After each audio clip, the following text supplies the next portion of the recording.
A house we lived in was enough to satisfy any curiosity for anything haunted for the remainder of this lifetime. Lol. However, my father recently confessed to me that he too experienced paranormal things in that house and chose not to tell me because I was already terrified of the things I was going through. This was when I was around 11 to 12 years old.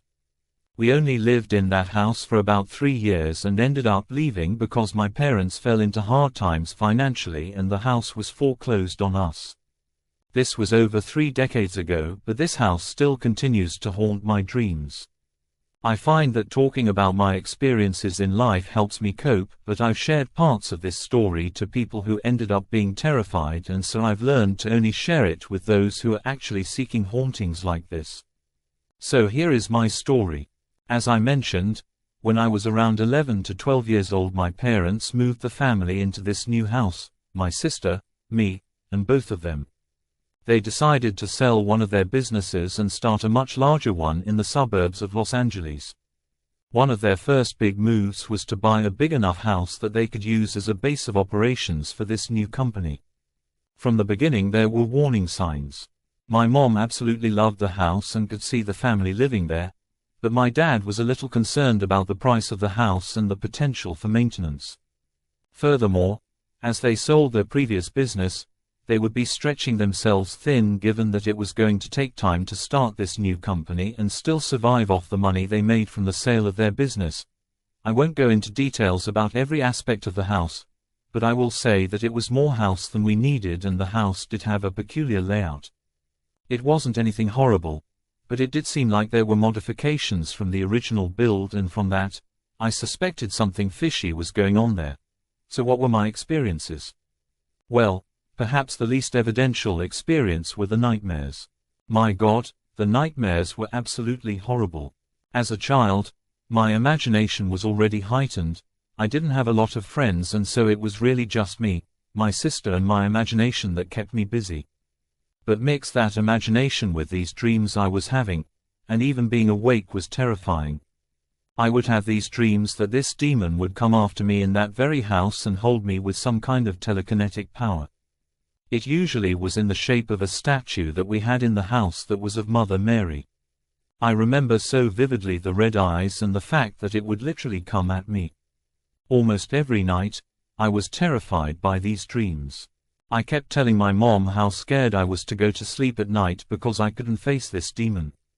At the time we were Catholic, and my mom suggested that I prayed to Mother Mary herself to protect me from these dreams. We would literally say the prayers with the rosary beads at night. And believe it or not, on the nights we did this, I don't recall having those nightmares. This became a practice, and I think it only pissed off whatever was in that house to up the antics. One thing to note was the dreams always seemed to take place in the setting of east side of the house, the side which appeared to have had the additional construction modification. In this part of the house, the second floor had 2 very long bedrooms. One of the rooms was supposed to be my bedroom, but every time I was in that room, I just felt strange. It was really one of those places where people say they could feel a presence. It wasn't cold per se, but the room just had a sense of energy in it. At one point I tried to have that room as my own bedroom, but at night, the feeling was just too intense.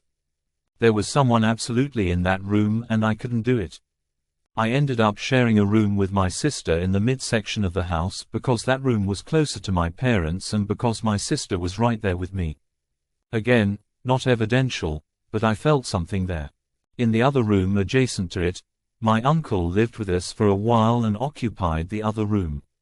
What I found out from my dad was that my uncle also experienced the paranormal, and his may be the worst of all of us. He told my dad he would wake up in the middle of the night and find himself standing in front of the window staring outside. I guess you could argue that he was just sleepwalking, but I didn't get that impression from what my dad told me.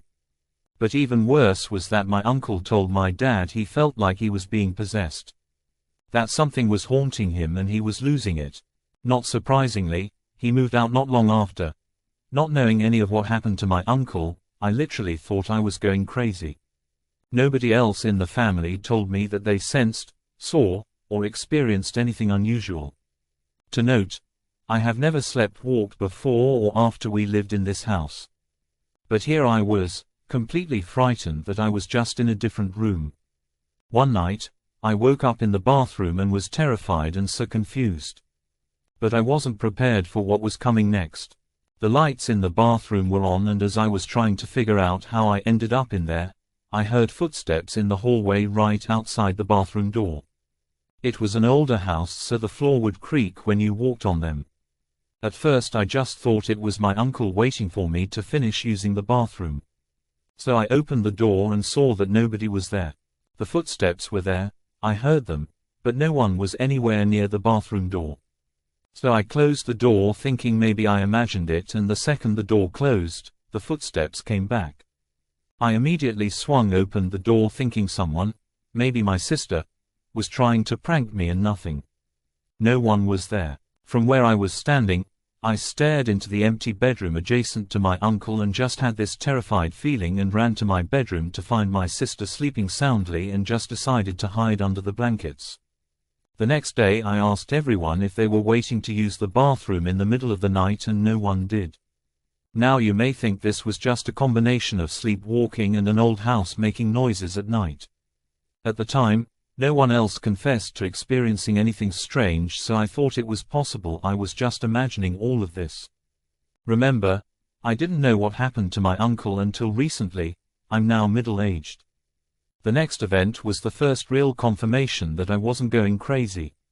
A friend of mine had come over to play video games with me.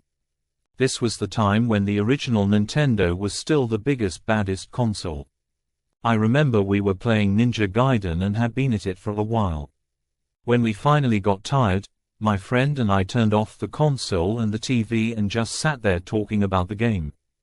The next thing that happened was a face popped up on the TV and looked at me and then looked at him. We both immediately screamed and ran downstairs to tell my mom that we saw this face. She just assumed we were just imagining it. How could both of us imagine the same thing? We eventually went back upstairs to see that nothing was there anymore, but in my mind, having him as a witness made all the difference in the world because someone else saw it with me. Eventually, the paranormal events died down, but what replaced it was just as traumatizing to me. My mom and dad would start arguing every day. They would argue about things missing and all sorts of adult topics. The energy in the house was just so bad that I don't remember ever truly being happy there. Eventually one day my dad just packed his things and left. I won't get into the details of what happened after, nothing paranormal, but I will say that after we left that house, the nightmares continued to haunt me, even till this day. Now going back to my dad's recent confession, not only did he tell me what happened to my uncle, but he also told me that he would smell incense burning in the house, but nobody had incense. He only recognized it because he was Buddhist but was perplexed as to where it had come from. He also mentioned that one night he was in bed with my mom and they were casually talking, but then my mom's eyes turned bright blue. Her eyes are normally dark browns, so this was extremely obvious. He said her eyes looked like something you would see on a Caucasian person. We are Asian. He didn't know what to make of it, but it didn't seem to bother her, so he didn't do anything. On other evenings, he would hear children running either on or above the ceiling when they were in their bedroom. The only thing above us was the roof. There was no real attic. Again, he didn't know what to make of it, but just assumed he was hearing things. Looking back now, had he told me these things when we were there, I think I would have begged him to move out. Can you blame me? I later found out that the next owners would end up trashing the place. I kept tabs on the house and saw it was listed for sale years later. The interior photos were horrifying.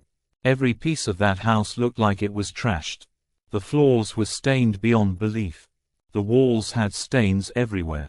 No part of that house was clean or even livable. It was eventually purchased by an investor and completely gutted to be resold a year later. I've often wondered if the prior owners also experienced the hauntings and that's what led to the house turning into what it did. Amazingly, after my dad told me about his experiences, I actually found some peace. I no longer questioned myself if I imagined all of this.